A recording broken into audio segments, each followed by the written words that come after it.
अर्जुन की प्रवृत्ति आमतौर पर शांत और संयमित थी, लेकिन यह दृश्य उसके हृदय में एक गहरी छाप छोड़ रहा था।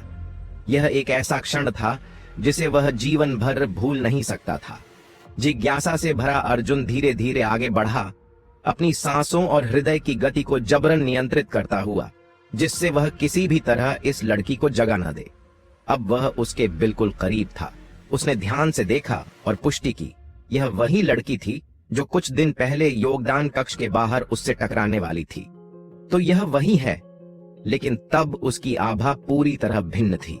उस दिन वह एक शर्मीली और मासूम लड़की की तरह दिख रही थी, लेकिन इस क्षण वह दिव्य और अद्भुत लग रही थी। अर्जुन ने ऊपर की ओर देखा और छत में बने छोटे छेद को देखा, जिससे चांदनी छनकर आ रही थी। हल्की मुस्कान के साथ उसने सोचा, कुछ दिन पहले इस छेद को ठीक करने का समय नहीं मिला, लेकिन अब यही कारण है कि यह दृश्य इतना अद्भुत लग रहा है। अर्जुन की हल्की हंसी ने अचानक उस लड़की को जगा दिया। जैसे ही अर्जुन ने नीचे देखा, उसने पाया कि वह अब चौड़ी आंखों से उसे देख रही थी। उसकी आंखों में पहले एक हल्की उलझन झलकी, फिर वह संकोच और शर्म में बदल गई। पल भर में ही उसके कानों की नोक गहरे लाल रंग की हो गई। रात का समय था और हालांकि चांदनी कुटिया के भीतर हल्की रोशनी फैला रही थी, फिर भी यह उतनी स्पष्ट नहीं थी कि जिससे श्रेया को अधिक शर्मिंदगी महसूस होती। अर्जुन और श्रेया एक दूसरे को देख रहे थे। एक बिस्तर पर थी और दूसरा बिस्तर के पास खड़ा था। अर्जुन के मन में कई सवाल उमड़ रहे थे, जबकि श्रेया चाहती थी कि काश वह खुद को बेहोश कर सकती और इस अजीब स्थिति से बच सकती। वह अत्यधिक परेशान थी। उसे अंदाजा भी नहीं था कि वह इतनी असावधान कैसे हो गई और यहीं सो गई। अर्जुन ने गला साफ करते हुए हल्की आवाज में कहा, वरिष्ठ बहन, आपको किस नाम से संबोधित करूं? शायद परिस्थिति का असर था, लेकिन रात के इस समय में एक युवक द्वारा किसी युवती से यह सवाल पूछना अजीब सा लगा, मानो वह कोई गलतफहमी पैदा करने वाला वाक्य कह रहा हो। श्रेया का चेहरा रक्त सा लाल हो गया, लेकिन उसने स्वयं को संभाला और बालों को ठीक करते हुए शांति से कहा, मेरा नाम श्रेया है। हालांकि वह पूरा नाम बताने का साहस नहीं जुटा पाई, क्योंकि उसे लगा कि आज उसने बहुत बड़ी भूल कर दी थी। अर्जुन ने सिर हिलाते हुए कहा, तो आप वरिष्ठ बहन श्रेया हैं, क्या मैं आपकी कोई सहायता कर सकता हूं? अगर उसे अर्जुन से कोई कार्य न होता तो वह इतनी रात में उसकी कुटिया में क्यों आती? अर्जुन के प्रश्न पर श्रेया को अपनी वास्तविक उद्देश्य याद आया और उसने जल्दी से अपने पास रखा एक छोटा पैकेट निकाला। अपनी भावनाओं को शांत करते हुए उसने कहा, आज दोपहर काले आंधी पर्वत से एक शिकारी तुमसे मिलने आया था। उसने सूर्यास्त तक तुम्हारा इंतजार किया, लेकिन तुम नहीं लौटे। उसे जल्दी घर वापस जाना था, इसलिए मैंने उससे बात की। उसने कहा कि तुमने उसकी जान बचाई थी और वह तुम्हारा बहुत आभारी है। उसने मुझे यह पैकेट देने को कहा और कहा कि भविष्य में वह स्वयं आकर तुम्हारा धन्यवाद देगा। यह सुनकर अर्जुन समझ गया कि यह वही शिकारी था जिसे उसने जंगल में उसके बेटे के साथ बचाया था। उसने पैकेट लेते हुए सिर हिलाया और कहा, ओह, तो ऐसा था। श्रेया ने चुपके से अर्जुन की ओर देखा और धीरे से कहा, मैंने तुम्हारी अमानत संभाल कर रखी और पूरा दिन तुम्हारा इंतजार किया, लेकिन तुम। हालांकि वह यह नहीं कह पाई कि इंतजार करते करते वह उसकी ही कुटिया में सो गई थी। यह सोचकर ही उसे और शर्मिंदगी महसूस हुई। अर्जुन पूरी स्थिति समझ गया और हंसते हुए कहा, आपको परेशानी हुई, अगली बार मैं जल्दी लौटने की कोशिश करूंगा। श्रेया को नहीं पता था कि यह उसकी सोच थी या अर्जुन ने जानबूझकर यह वाक्य इस तरह कहा था, लेकिन यह कुछ ऐसा लगा जैसे कोई पति अपनी पत्नी को कोई वादा कर रहा हो। होंठ काटते हुए उसने हल्की नाखुशी से कहा, तुम जल्दी आओ या देर से, अब इससे कोई फर्क नहीं पड़ता। मैंने तुम्हारी चीज तुम्हें दे दी है, अब मैं चलती हूं। यह कहते हुए वह तेजी से मुड़ी। उसकी चाल में हल्की झिझक थी और अगले ही पल वह अंधेरे में गायब हो गई। लेकिन उसके जाने के बाद कमरे में एक हल्की मीठी सुगंध रह गई।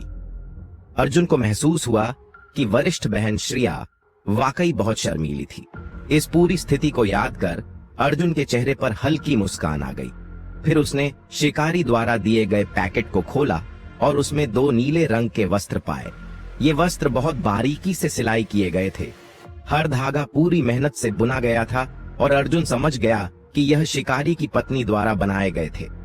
पिछली बार जब अर्जुन ने फूल पैटर्न वाले विषैले मकड़े से लड़ाई की थी, तब उसके कपड़े पूरी तरह फट गए थे और शायद इसी कारण शिकारी ने उसके लिए नए वस्त्र बनवाए थे। क्या ही भला इंसान है, अर्जुन ने सोचा और हल्की मुस्कान के साथ कपड़े समेट दिए। फिर वह बिस्तर पर लेटा और गहरी नींद में सो गया। उस रात उसकी नींद अत्यंत शांतिपूर्ण थी। अगली सुबह अर्जुन की नींद हल्की दस्तक से टूटी। वह बिस्तर से उठकर जैसे ही दरवाजा खोलने पहुंचा, बाहर कोई नहीं था, लेकिन दूर भागती हुई एक जानी पहचानी आकृति दिखी, लियाकत। अर्जुन ने सोचा, अब यह क्या करने आया था? लेकिन जब उसकी नजर दरवाजे के पास रखे एक पत्र पर पड़ी, तो वह समझ गया कि कुछ गड़बड़ है। पत्र खोलते ही उसमें लिखे शब्दों को देखकर वह हंसे या गुस्सा करे, यह समझ नहीं पाया। पत्र पर कुछ ही शब्द लिखे थे, लेकिन वे खून से लिखे गए थे। प्रिय वरिष्ठ भाई, बहुत समय हो गया आपसे मिले। आशा करता हूं कि आप इस कनिष्ठ भाई की इच्छा का मान रखते हुए काले आंधी वन में आएंगे।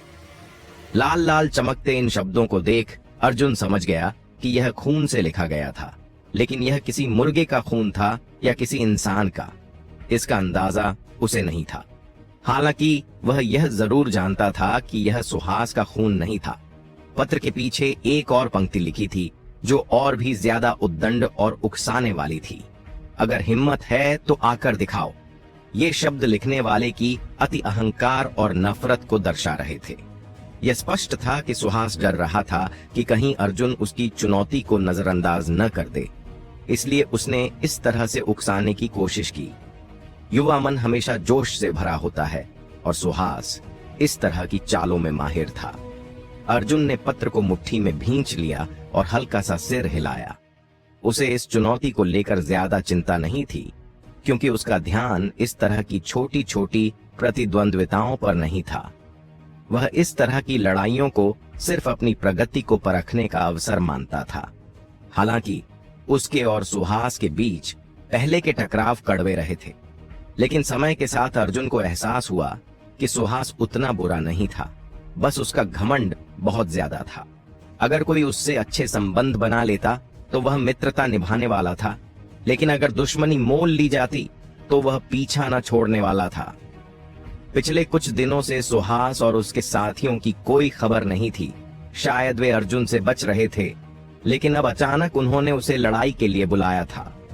पहले तो अर्जुन ने इस चुनौती को अनदेखा करने का सोचा, लेकिन फिर सफाई के दौरान उसने विचार किया और जाने का निश्चय किया। सुहास एक चालाक व्यक्ति था, जो गुरुकुल के नियमों को नजरअंदाज कर सीधा पत्र के माध्यम से लड़ाई की चुनौती दे रहा था। इसका अर्थ साफ था कि वह इसे एक गुटीय युद्ध बनाना चाहता था, न कि गुरुकुल के अनुसार एकल युद्ध। चुनौती स्थल भी संदिग्ध था। काले आंधी वन, जो कि काले आंधी पर्वत के तल पर स्थित था, एक घना जंगल और किसी को मारकर गायब करने के लिए एक आदर्श स्थान। हालांकि सुहास के साथ ज्यादा लोग नहीं थे। केवल वही संवर्धित शरीर की 9वीं अवस्था में था, लियाकत 7वीं अवस्था में और बाकी के लोग 5वीं या 6ठी अवस्था में थे। अर्जुन नहीं जानता था कि वह जीत पाएगा या नहीं, लेकिन उसे अपनी प्रगति को समझने के लिए एक असली युद्ध की आवश्यकता थी, न कि केवल साधारण गुरुकुलीय अभ्यास। इस समय सुहास अद्वितीय गुरुकुल से काले आंधी वन की ओर जाने वाले मार्ग पर खड़ा था, अकेला, बिना किसी घात की तैयारी के। उसकी मुद्रा आत्मविश्वास से भरी थी, मानो वह अर्जुन का इंतजार कर रहा हो।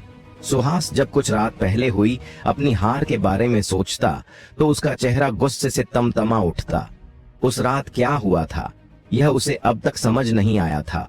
उसके साथ आए सभी शिष्य अचानक बेहोश हो गए थे, और जब वे जागे तो उनके शरीर पर मच्छरों के अनगिनत काटने के निशान थे। पूरी रात बाहर पड़े रहने के कारण उनका खून मच्छरों ने चूस लिया था, जिससे अगले कुछ दिन वे सभी बीमार और बेहद कमजोर हो गए थे। जब वे ठीक हुए तो सुहास के कई साथी अद्वितीय गुरुकुल छोड़कर भाग गए, क्योंकि वे अर्जुन से टकराने की हिम्मत नहीं कर सकते थे। लेकिन कल जब सुहास को पता चला कि लियाकत ने अपनी पहली युद्ध विधि सीख ली है, तो उसकी प्रतिशोध की ज्वाला फिर भड़क उठी। उसने लियाकत को अर्जुन तक एक चुनौती पत्र पहुंचाने भेजा, जिसमें लड़ाई का स्थान काले आंधी वन तय किया गया था। सुहास ने यह द्वंद्व गुरुकुल में न रखकर जंगल में रखने का निर्णय इसलिए लिया था क्योंकि उसे लियाकत पर पूरा भरोसा नहीं था। अगर वह फिर से बुरी तरह हार जाता तो बाकी लोग इसे देखने के लिए इकट्ठा हो जाते। सुहास के लिए अब नियमों की कोई अहमियत नहीं थी, उसे बस अर्जुन को कुचलकर अपनी बेइज्जती का बदला लेना था। इसी बीच लियाकत तेजी से उसकी ओर दौड़ता हुआ आया। क्या तुमने पत्र पहुंचा दिया? सुहास ने आंखों में तीव्र आक्रोश लिए पूछा। हाँ, लियाकत ने सिर हिलाया। अच्छा, तो अब बस इंतजार करो कि वह कब आता है। लेकिन कितनी भी देर हो गई, अर्जुन वहां नहीं पहुंचा, जिससे सुहास बेचैन होने लगा। कहीं वह डर कर न भाग गया हो, वह खींचते हुए बोला। तभी लियाकत ने उत्सुकता से कहा, सुहास भैया, कोई आ रहा है। सुहास को लगा कि अर्जुन मरने चला आया, लेकिन जब उसने देखा तो यह कोई और था। यह तो आंधी संघ के लोग हैं, लियाकत ने कहा। और उनके आगे चंद्रशेखर आ रहा है। सुहास का चेहरा ठंडा पड़ गया, क्योंकि उसके और चंद्रशेखर के बीच पुरानी प्रतिद्वंद्विता थी। दोनों संवर्धित शरीर की उच्च अवस्था के योद्धा थे और कई बार आमने सामने आ चुके थे, जिसमें जीत हार बराबर रही थी। लियाकत ने झिझकते हुए कहा, भैया, हमें यहां से हट जाना चाहिए। लेकिन सुहास ने ठंडी हंसी के साथ कहा, क्यों हटें? क्या वह इतना योग्य है कि मुझे रास्ता बदलना पड़े? लियाकत चुप हो गया, क्योंकि वह जानता था कि सुहास के लिए यह आत्मसम्मान का सवाल था। इस बीच चंद्रशेखर ने दूर से ही सुहास को देख लिया और मुस्कुराते हुए अपने साथियों से कुछ कहा। उनकी गति तेज हो गई। कुछ ही पलों में वे आमने सामने थे। सुहास और उसके साथी काले आंधी वन जाने वाले मार्ग पर खड़े थे, लेकिन यह रास्ता आंधी संघ और रक्त गुट के निवासों से भी होकर जाता था, इसलिए उनकी उपस्थिति चंद्रशेखर के रास्ते को रोक रही थी। तो यह तुम हो जो मेरे रास्ते में खड़ा है, सुहास, चंद्रशेखर ने व्यंग्य से कहा। उसकी आवाज में घमंड साफ झलक रहा था। सुहास ने कोई प्रतिक्रिया नहीं दी और सीधा खड़ा रहा, मानो उसकी कोई परवाह ही न हो। इस उपेक्षा से चंद्रशेखर को झुंझलाहट हुई। तभी एक मीठी लेकिन उकसाने वाली आवाज गूंजी, अरे बड़े भैया, ये तो तुम्हें पूरी तरह नजरअंदाज कर रहे हैं। सुहास ने देखा कि यह आवाज एक सुंदर आकर्षक लड़की की थी, जो चंद्रशेखर के पीछे खड़ी थी। उसने ढीला ढाला जैकेट पहना था, जिससे उसका गुलाबी कंधा झलक रहा था, और उसकी स्कर्ट इतनी छोटी थी कि मुश्किल से उसके नितंबों को ढक पा रही थी।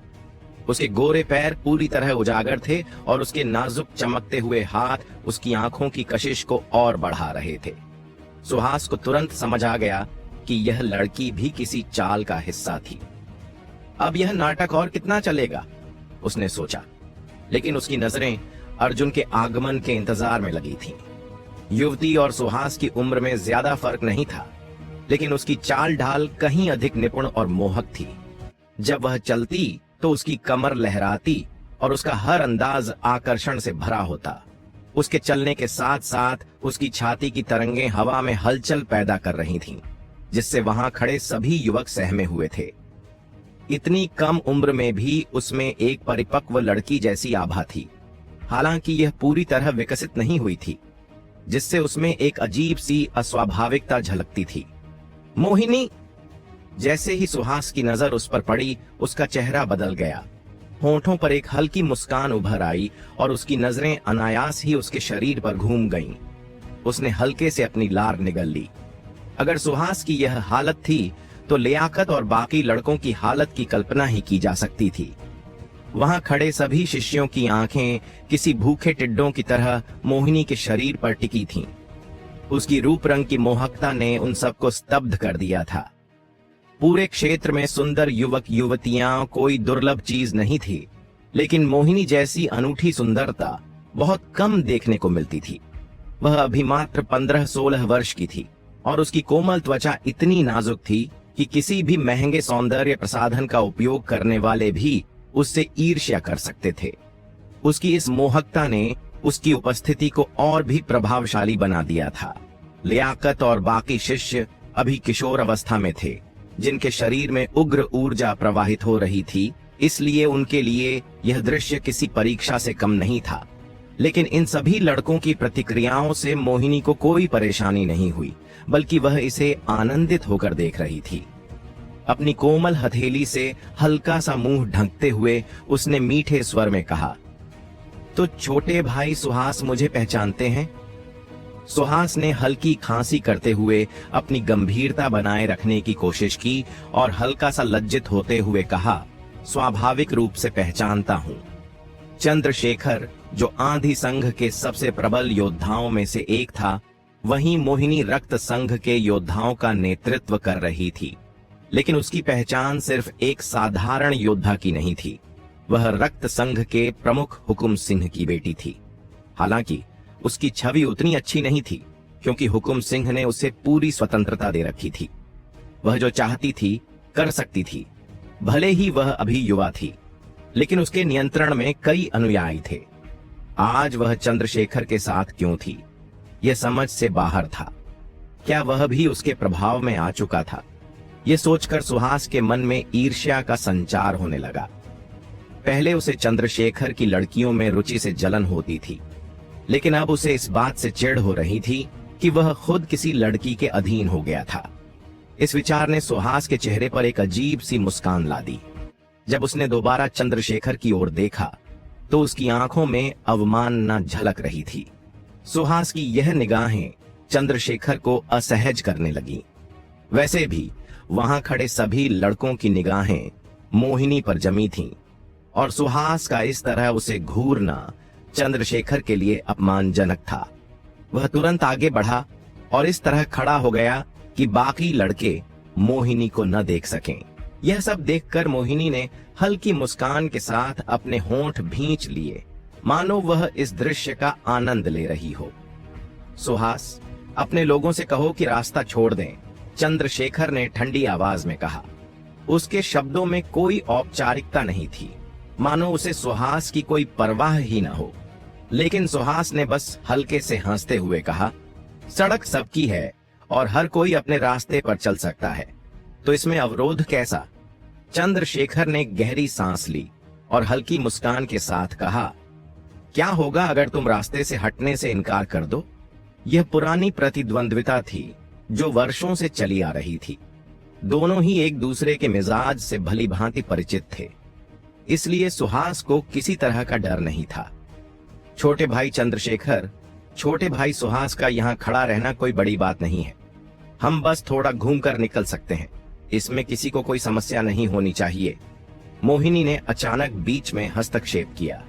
उसके शब्दों से लग रहा था कि वह विवाद को शांति से हल करना चाहती थी, लेकिन वास्तविकता में वह आग में घी डाल रही थी। सुहास ने मन ही मन उसे चालाक औरत कहकर कोसा, क्योंकि यह लड़की वास्तव में बहुत कुटिल थी। जैसे ही उसने रक्त संघ का हिस्सा बनना स्वीकार किया, वह चाहने लगी कि अद्वितीय गुरुकुल और आंधी संघ के बीच दुश्मनी बढ़ जाए और जल्द से जल्द युद्ध छिड़ जाए। चंद्रशेखर ने जैसे ही मोहिनी के शब्द सुने, उसका संकोच समाप्त हो गया और उसके चेहरे पर क्रूर मुस्कान आ गई। उसने तीखे स्वर में कहा, अगर अब भाग नहीं गए तो जीवन भर पछताओगे। वह मोहिनी के सामने खुद को ताकतवर दिखाने का दिखावा कर रहा था। अब वह पीछे नहीं हट सकता था। मोहिनी ने हल्की मुस्कान के साथ पीछे हटते हुए सुहास और चंद्रशेखर के बीच के टकराव को और बढ़ते हुए देखने का आनंद लिया। अगर हिम्मत है तो आगे बढ़कर देख, सुहास ने ठंडी हंसी के साथ चुनौती दी और लियाकत व बाकी लोग उसके पीछे खड़े हो गए। चंद्रशेखर ने क्रोध में अपने लोगों को आगे बढ़ने का आदेश दिया। हमला करो! इसके बाद वह स्वयं तेजी से सुहास की ओर बढ़ा और पूरी ताकत से मुक्का मारा। सुहास ने भी एक हथेली से जवाब दिया, लेकिन जैसे ही उनके प्रहार आपस में टकराए, सुहास को कई कदम पीछे हटना पड़ा, जबकि चंद्रशेखर स्थिर खड़ा रहा, चेहरे पर एक विजयी मुस्कान ली। क्या तुमने काय स्रोत स्तर में प्रवेश कर लिया? सुहास का चेहरा हताशा से भर गया। जब उनके वार टकराए थे तो उसने महसूस किया कि चंद्रशेखर की विश्व ऊर्जा उसकी तुलना में कहीं अधिक गहन और शक्तिशाली थी। यह स्पष्ट था कि वह संवर्धित शरीर की 9वीं अवस्था से आगे बढ़ चुका था। चंद्रशेखर ने अपनी हंसी दबाते हुए कहा, सुहास, हम दोनों ने साथ में साधना शुरू की थी, लेकिन हर किसी की किस्मत अलग होती है। अब से तुम सिर्फ मेरे पीछे भागने के सपने ही देख सकते हो। सुहास का चेहरा राख के समान फीका पड़ गया। चंद्रशेखर के हाथों हारने की पीड़ा अर्जुन से हारने से भी अधिक थी। इसी बीच अर्जुन अभी तक काले आंधी वन नहीं पहुंचा था, लेकिन उसने दूर से ही लड़ाई का शोर सुना। इन चीखों और गालियों से साफ था कि सुहास और उसके लोग किसी बड़े संकट में थे। यह कुछ गड़बड़ है, अर्जुन ने मन ही मन सोचा और अपनी गति तेज कर दी। जब वह वहां पहुंचा तो उसने देखा कि सुहास खून से लथपथ जमीन पर पड़ा था। उसके ऊपर चंद्रशेखर बैठा हुआ था और लगातार उसे बेरहमी से पीट रहा था, जबकि लियाकत और अन्य लोग बिखरे हुए थे, पूरी ताकत से खुद को बचाने की कोशिश कर रहे थे। लेकिन वे संख्या में कम और शक्ति में कमजोर थे, इसलिए लगातार हार रहे थे। हार मानोगे या नहीं? चंद्रशेखर ने सुहास के चेहरे पर जोरदार मुक्का मारते हुए पूछा। सुहास की आंख पहले ही सूज चुकी थी और खून बह रहा था।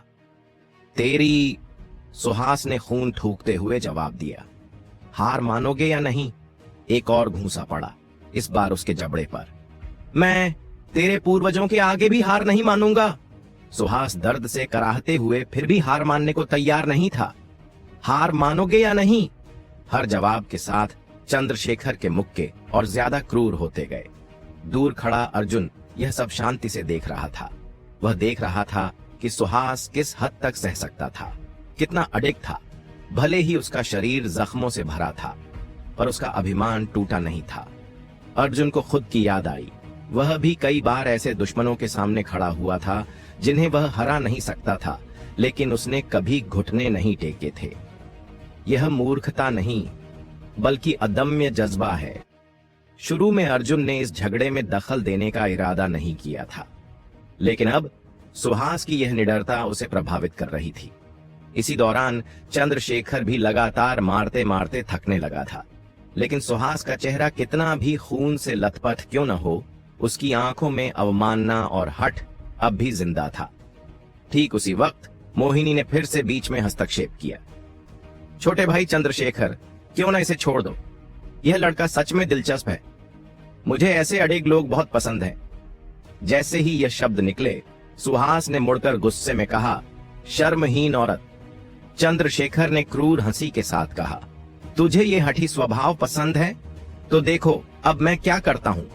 उसने जमीन से एक नुकीला पत्थर उठाया और सुहास के सिर की ओर तान दिया, और तभी एक ठंडी आवाज हवा में गूंजी, अगर जान की सलामती चाहते हो तो उसे छोड़ दो। अर्जुन अब मैदान में आ चुका था। सुहास की आंखों में क्रोध की ज्वाला जल रही थी। उसने एक नजर चंद्रशेखर की ओर डाली और दांत भींचते हुए कहा, चंद्रशेखर, अगर आज तूने मुझे नहीं मारा तो मैं तुझे चैन से जीने नहीं दूंगा। तेरी जुबान अब भी इतनी जहरीली है। चंद्रशेखर के मन में जो थोड़ी बहुत दया थी, वह भी अब उसके गुस्से के नीचे दब चुकी थी। उसने पत्थर को पूरी ताकत से सुहास के सिर की ओर दे मारा। अगर यह वार पूरा पड़ जाता तो सुहास की जान बचनी मुश्किल थी, और अगर बच भी जाती तो वह गंभीर रूप से घायल हो जाता। सुहास भैया! लियाकत और बाकी शिष्यों ने बेबसी से चीख लगाई, लेकिन वे स्वयं भी जमीन पर पड़े थे। अपने सिर ढंककर आंधी संघ के शिष्यों द्वारा बेरहमी से मार खा रहे थे। मोहिनी की आंखों में एक हल्का आश्चर्य झलका। उसका दिल जोरों से धड़कने लगा। वह सोच भी नहीं सकती थी कि एक छोटी सी बहस इस हद तक पहुंच जाएगी कि किसी की जान पर बन आए। अगर सुहास की यहां मृत्यु हो गई तो अद्वितीय गुरुकुल और आंधी संघ के बीच एक भीषण युद्ध निश्चित था। हर कोई बस उस पत्थर को देख रहा था जो चंद्रशेखर के हाथ से निकलकर सुहास की ओर बढ़ रहा था। लेकिन तभी एक पतली सी हथेली अचानक सामने आई और उस पत्थर को रोक दिया। वह हाथ ज्यादा मजबूत नहीं लग रहा था, बल्कि दिखने में तो साधारण से भी कमजोर था। जैसे ही पत्थर उस हाथ से टकराया, हथेली पर एक गहरा घाव बन गया और खून की धार फूट पड़ी। लेकिन उस हाथ ने पत्थर को वहीं रोक दिया जिससे सुहास पर कोई और आघात न हो। सुहास और बाकी लोगों ने राहत की सांस ली और उत्सुकता से ऊपर देखा कि कौन था जिसने इतने नाजुक समय पर उसे बचाया। लेकिन जब उन्होंने चेहरा देखा तो सभी के चेहरे पर हैरानी और शर्मिंदगी उभर आई। वरिष्ठ अर्जुन? लियाकत के मुंह से अविश्वास में यह शब्द निकले। यह वही व्यक्ति था जिसे उन्होंने कुछ दिन पहले पीटने की साजिश रची थी। लियाकत को खुद पर शर्म आ रही थी। चारों तरफ का माहौल शांत हो गया। आंधी संघ के शिष्य भी मार पीट रोक कर चौंक गए, जबकि अद्वितीय गुरुकुल के शिष्य इस मौके पर खुद को संभालने लगे। मोहिनी, जो अब तक सब कुछ मजे से देख रही थी, अर्जुन को अवाक होकर देखने लगी। उसने देखा कि अर्जुन की हथेली से खून बह रहा था, लेकिन उसके चेहरे पर ना कोई दर्द ना कोई शिकन थी, बल्कि उसके चेहरे पर एक अजीब सा उत्साह और जोश था। उसकी आंखों में युद्ध की प्यास थी। यह लड़का खतरनाक है। पहली बार मोहिनी के मन में अर्जुन को लेकर एक अलग सा भय पैदा हुआ। चारों ओर सन्नाटा था। बस अर्जुन की उंगलियों से टपकता हुआ गहरा लाल खून जमीन पर टप टप गिर रहा था। चंद्रशेखर ने अर्जुन पर ध्यान केंद्रित किया और ठंडी आवाज में पूछा, क्या तुम अद्वितीय गुरुकुल के शिष्य हो? हाँ, अर्जुन ने सिर हिलाया। उसकी हथेली की जलन उसके रक्त को उबाल रही थी। उसकी नसों में बहती ऊर्जा उसे युद्ध के लिए ललकार रही थी। तो तुमने हमारे मामले में दखल क्यों दिया? चंद्रशेखर ने घमंडी लहजे में कहा, जबकि आंधी संघ के शिष्य धीरे धीरे लियाकत और बाकी लोगों को घेरने लगे। अर्जुन हल्की मुस्कान के साथ बोला, तूने खुद कहा कि मैं अद्वितीय गुरुकुल का शिष्य हूं, तो फिर यह मामला बाहर ही कैसे हुआ? और अगर यह कारण भी काफी नहीं है तो वे मुझे वरिष्ठ कहते हैं। अच्छा, एक और नया शिकार खुद हमारे पास चलकर आया है, चंद्रशेखर ने ठाका लगाते हुए कहा। तुम अद्वितीय गुरुकुल के लोग कितने दयनीय हो, यह देखने के लिए अब तो खुद भगवान भी तरस जाए। वरिष्ठ अर्जुन, जल्दी चले जाओ, जमीन पर पड़े लियाकत ने हकलाते हुए कहा। वे हमसे बहुत ज्यादा हैं, आप उनसे नहीं जीत सकते, जल्दी भागिए। लेकिन जैसे ही उसने यह कहा, पास खड़े एक आंधी संघ के शिष्य ने उसकी गर्दन पर वार किया, जिससे वह बेहोश हो गया। इसी बीच चंद्रशेखर और अर्जुन के बीच एक अनकही लड़ाई शुरू हो चुकी थी। चंद्रशेखर पत्थर को और जोर से धकेल रहा था, लेकिन अर्जुन की पकड़ लोहे जैसी मजबूत थी। यह कैसे हो सकता है? चंद्रशेखर का दिमाग भन्ना गया। यह लड़का केवल संवर्धित शरीर की अवस्था में है और मैं काय स्रोत स्तर तक पहुंच चुका हूं, फिर भी वह मेरी शक्ति का सामना कैसे कर सकता है? उसका क्रोध और बढ़ गया। उसने गुस्से में पत्थर छोड़ दिया और गरजते हुए बोला, मारो इसे। और युद्ध शुरू हो गया। चंद्रशेखर के आदेश सुनते ही आंधी संघ के शिष्य अर्जुन की ओर झपट पड़े, लेकिन अर्जुन पहले ही अपनी मुद्रा बदल चुका था। उसके हाथ में अब भी वह खून से रंगा हुआ पत्थर था। बिना समय गंवाए उसने वह पत्थर सामने दौड़ रहे एक शिष्य की ओर फेंक दिया। भले ही उसकी मुट्ठी एक हथियार जितनी घातक न हो, लेकिन एक पत्थर से वार करना निश्चित रूप से एक साधारण मुक्के से ज्यादा प्रभावी था। जैसे ही वह शिष्य अर्जुन के पास पहुंचा, पत्थर सीधे उसकी खोपड़ी से टकराया। एक तीखी चीख के साथ वह जमीन पर गिर पड़ा। उसकी कनपटी से ताजा लाल खून बहने लगा। लेकिन अर्जुन यहीं नहीं रुका। उसके शरीर की हर हरकत और ज्यादा तेज और आक्रामक होती जा रही थी। जैसे एक बाज अपने शिकार पर झपटता है, वैसे ही वह अगले शत्रु पर टूट पड़ा। अर्जुन के वार इतने क्रूर और तीव्र थे कि किसी ने भी उसकी इतनी बेरहमी की उम्मीद नहीं की थी। पल भर में ही 4 आंधी संघ के शिष्य जमीन पर गिर चुके थे, लेकिन इसी दौरान वह पत्थर पूरी तरह चूर चूर हो गया।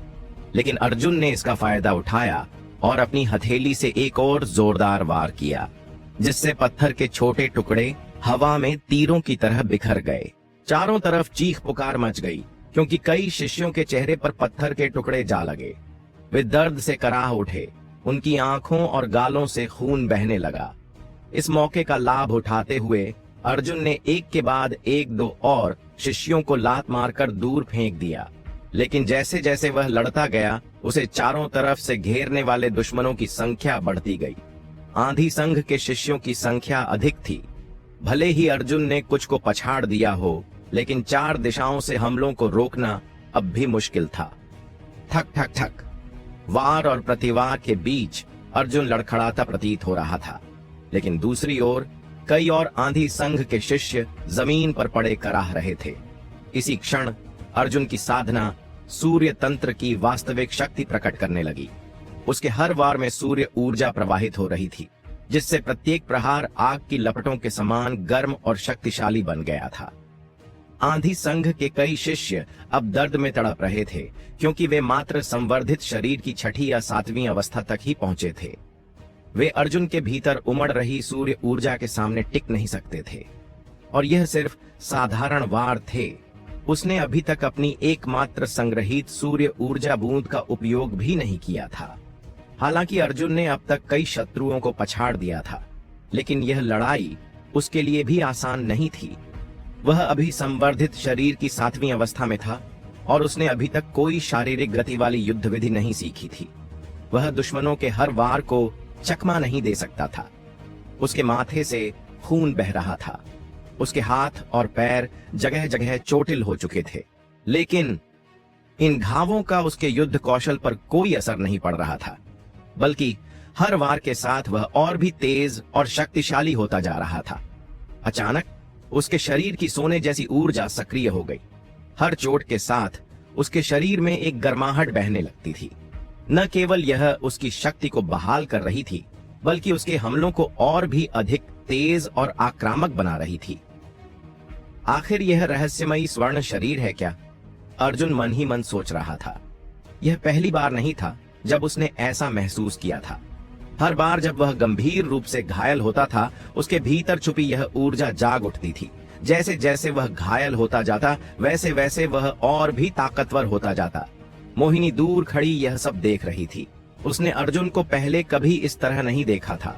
उसके गुलाबी होंठ अब भी हल्के से खुले थे, और उसके चेहरे पर हैरानी साफ झलक रही थी। यह लड़का आखिर कौन है? शुरू में उसे लगा था कि अर्जुन को कुछ ही पलों में हराकर आंधी संघ के लोग उसे अधमरा कर देंगे, लेकिन अब जो हो रहा था वह उसके सभी अनुमान से परे था। अब तक आंधी संघ के 10 से अधिक शिष्य गिर चुके थे। कुछ पहले ही बेहोश हो चुके थे और बाकी जमीन पर लौट रहे थे। उनके शरीर जलन से लाल हो चुके थे। क्या यह लड़का विश्व ऊर्जा का उपयोग कर रहा है? मोहिनी अब भी सदमे में थी। संवर्धित शरीर की अवस्था में विश्व ऊर्जा का भंडारण बहुत कठिन था। जितना अधिक कोई इसे उपयोग करता, उतना ही कठिन इसे फिर से इकट्ठा करना होता। क्या इसे डर नहीं कि इससे इसका भविष्य प्रभावित होगा? लेकिन अर्जुन के चेहरे पर डर नहीं, बल्कि जुनून था। अब आंधी संघ के कई शिष्य पीछे हटने लगे। चंद्रशेखर, जो अब तक यह सब देख रहा था, उसका चेहरा लाल हो गया। यह लड़का इतनी शक्ति कहां से ला रहा है? लेकिन इससे पहले कि वह कुछ और सोच पाता, अर्जुन की नजरें उससे टकराईं और उसमें वह देख सकता था, अब मेरी बारी है। अर्जुन अब चंद्रशेखर की ओर बढ़ने लगा। युद्ध पूरे उफान पर था। आंधी संघ के शिष्य एक एक कर गिरते जा रहे थे, लेकिन हर गिरते हुए योद्धा के बदले अर्जुन को एक नया घाव मिल रहा था। उसकी लड़ाई लगातार चल रही थी, और अब उसकी पोशाक पूरी तरह से खून से भीग चुकी थी। उसकी सांसें तेज हो रही थीं, गर्दन की नसें उभर आई थीं, और उसकी लाल आंखों में एक रक्त पिपासु दानव की झलक थी। जमीन पर पड़ा सुहास दर्द से कराहते हुए यह मंजर देख रहा था। हर बार जब अर्जुन एक शत्रु को गिराता, तो दूसरा उसकी जगह ले लेता, लेकिन अर्जुन फिर भी आगे बढ़ता रहा। यह सब मेरी वजह से हुआ है, और यह लड़का मेरा शत्रु होने के बावजूद मेरी जान बचाने आया है। यह विचार सुहास के मन में गूंज रहा था। धड़ाम! एक और आंधी संघ का शिष्य जमीन पर गिरा और दर्द में चिल्लाया। अर्जुन की सूर्य ऊर्जा ने उसके शरीर में प्रवेश कर उसे जलन और असहनीय पीड़ा दी। अर्जुन की रक्त रंजित आंखें अब चंद्रशेखर पर टिकी थीं। उसके चेहरे पर एक क्रूर और रहस्यमयी मुस्कान थी। चंद्रशेखर का दिल तेजी से धड़कने लगा। अर्जुन की निर्दयता देखकर उसके अंदर भय उत्पन्न हो गया था। तभी मोहिनी की व्यंग्यात्मक हंसी हवा में गूंजी। उस हंसी ने चंद्रशेखर को और भी शर्मिंदा और क्रोधित कर दिया। वह तुरंत सीधा खड़ा हुआ और ठंडी नजरों से अर्जुन को देखने लगा। तू इतना ताकतवर निकलेगा, यह तो मैंने सोचा ही नहीं था, चंद्रशेखर ने कहा। अर्जुन बस धीरे धीरे उसकी ओर बढ़ता रहा। उसका पतला सा शरीर अब एक विशाल तूफान की तरह लग रहा था। चंद्रशेखर ने धीरे धीरे सांस ली और फिर दहाड़ा, अब तू खुद अपनी मौत बुला रहा है तो इसका दोष मुझ पर मत डालना। जैसे ही उसने यह कहा, उसने अपनी कमर से तलवार खींच ली। जब वह सुहास और बाकी लोगों से लड़ रहा था, तब उसने किसी हथियार का उपयोग नहीं किया था, क्योंकि वह नहीं चाहता था कि कोई मारा जाए। लेकिन अब अर्जुन के सामने वह बिना हथियार के लड़ने की हिम्मत नहीं कर सकता था। संभल कर रहना, यह काय स्रोत स्तर पर पहुंच चुका है। सुहास ने घायल अवस्था में अर्जुन को चेतावनी दी। काय स्रोत स्तर। अर्जुन ने हल्के से बुदबुदाया और अपना कदम वहीं रोक दिया। चंद्रशेखर ने अर्जुन के ठिठकने पर ठंडी हंसी हंसी और कहा, अब समझ में आया? तू तो अभी भी सिर्फ संवर्धित शरीर अवस्था में है। तू मेरा मुकाबला कैसे करेगा? और तूने अपनी सारी विश्व ऊर्जा खर्च कर दी है। इसे फिर से भरने में तुझे महीनों लगेंगे। तेरी बुनियाद कमजोर हो जाएगी और तू कभी आगे नहीं बढ़ पाएगा। अब समझदारी दिखा और घुटनों पर गिरकर मुझसे क्षमा मांग। लेकिन इससे पहले कि वह अपनी बात पूरी करता, अर्जुन पहले ही बिजली की गति से उस पर झपट चुका था। तू? चंद्रशेखर को विश्वास ही नहीं हुआ कि अर्जुन जानते हुए भी कि वह कमजोर है, फिर भी सीधा हमला कर रहा है। हालांकि चंद्रशेखर सतर्क था। उसने तलवार को कसकर पकड़ा और अर्जुन की ओर सीधा वार किया। लेकिन जो हुआ वह किसी ने नहीं सोचा था। अर्जुन ने अपनी हथेली आगे बढ़ाकर सीधे तलवार को पकड़ लिया। यह तलवार एक साधारण हथियार नहीं थी, बल्कि एक धारदार औजार थी। यह पागल है। चंद्रशेखर के मन में यही विचार आया। उसने तुरंत तलवार को और अधिक जोर से धकेल दिया। छप! तलवार अर्जुन की हथेली के बीचों बीच घुस गई और गाढ़ा लाल खून चारों ओर फैल गया। मोहिनी, जो अर्जुन के साहस से पहले प्रभावित हो रही थी, अचानक निराश हो गई। मुझे लगा था कि यह कुछ अलग करेगा, लेकिन यह भी बेवकूफ निकला, उसने सोचा। लेकिन तभी अर्जुन के चेहरे पर दर्द की जगह एक विकट मुस्कान थी। उसकी आंखों में युद्ध की प्यास और भी गहरी हो गई थी। मोहिनी के मन में अर्जुन के लिए जो तिरस्कार था, वह अचानक पूरी तरह बदल गया। भले ही उसकी हथेली तलवार से आर पार हो चुकी थी, लेकिन उसने चंद्रशेखर पर हमला करना नहीं रोका। एक ही पल में वे दोनों आमने सामने खड़े थे। छप! तलवार के भीतर धंसने की आवाज से सभी का दिल दहल गया। लेकिन उसी क्षण अर्जुन ने अपने खून से सनी हथेली से चंद्रशेखर की तलवार और हाथ को कसकर पकड़ लिया। क्रोधित और पागल अर्जुन को अपने सामने देख चंद्रशेखर का डर अब साफ झलकने लगा। उसने झटके से तलवार खींचने की कोशिश की, लेकिन अर्जुन की पकड़ किसी लोहे की बेड़ियों जैसी मजबूत थी। अर्जुन ने हल्की हंसी के साथ अपनी रक्त रंजित आंखों से चंद्रशेखर को देखा और एक जोरदार मुक्का उसके चेहरे पर दे मारा। चंद्रशेखर ने जल्दी से अपना हाथ ऊपर उठाकर बचाव करने की कोशिश की, लेकिन उसका विश्व ऊर्जा अवरोध भी अर्जुन के वार को रोक नहीं सका। धड़ाम! मुक्का सीधे उसके चेहरे पर पड़ा, जिससे एक दांत टूटकर बाहर आ गिरा और उसका चेहरा फौरन सूज गया। लेकिन इससे ज्यादा तकलीफ उसे अंदर से जलने की हो रही थी, मानो उसका पूरा शरीर उबलते पानी में डूबा हो। यह कैसी विकट विश्व ऊर्जा है? चंद्रशेखर की आंखें चौड़ी हो गईं। वह अब समझ गया कि भले ही वह काय स्रोत स्तर पर था, लेकिन अर्जुन की सूर्य ऊर्जा इतनी तीव्र थी कि वह उसे पूरी तरह जला सकती थी। लेकिन इससे पहले कि वह संभल पाता, अर्जुन का दूसरा मुक्का उसके सिर पर आ चुका था। धम! इस बार उसका पूरा दिमाग झंझना उठा। एक और मुक्का और एक और। अब चंद्रशेखर पूरी तरह बेसुध हो चुका था। उसके पैर जवाब दे गए और वह घुटनों के बल अर्जुन के सामने गिर पड़ा। अर्जुन ने एक गहरी सांस ली, फिर अपनी टांग पीछे खींची और एक जोरदार लात मारकर चंद्रशेखर को हवा में उछाल दिया। चारों तरफ मृत सन्नाटा छा गया। मोहिनी, जो अब तक सब कुछ मजे से देख रही थी, अब आश्चर्य और भय में थी। यह लड़का मूर्ख नहीं था, वह शुरू से ही योजना बना रहा था। उसने पहले चंद्रशेखर की तलवार को जकड़ा ताकि वह आसानी से हमला न कर सके, फिर अपनी अपार शक्ति और निडरता का प्रदर्शन करते हुए उसे धूल चटा दी। अब तक आंधी संघ के सभी शिष्य पराजित हो चुके थे। यहां तक कि काय स्रोत स्तर का चंद्रशेखर भी हार चुका था। तभी अर्जुन की लाल आंखें मोहिनी पर टिक गईं। उसकी आंखों में ऐसा भयावह क्रोध था कि मोहिनी अनायास ही कांप उठी। अब तक उसने कई मजबूत योद्धाओं को देखा था, लेकिन इस लड़के के जैसा कोई नहीं था। अब तक उसने खुद को रक्त संघ की सबसे प्रभावशाली लड़की समझा था, लेकिन पहली बार उसे एहसास हुआ कि वह कितनी छोटी और कमजोर थी। चारों ओर घावों से कराहने की आवाज गूंज रही थी, लेकिन अर्जुन ने बिना हड़बड़ाए अपनी हथेली से तलवार को खींचकर बाहर निकाला। गाढ़ा गर्म खून उसकी उंगलियों से बहने लगा, लेकिन उसके चेहरे पर कोई दर्द नहीं था। तलवार को एक ओर फेंकते हुए अर्जुन अब मोहिनी की ओर बढ़ा। मोहिनी ने गहरी सांस ली। उसके चेहरे पर अब भी मजबूरी भरी मुस्कान थी, लेकिन उसके होंठ हल्के से कांप रहे थे। जैसे ही अर्जुन उसके करीब आया, उसकी सांस अटक गई।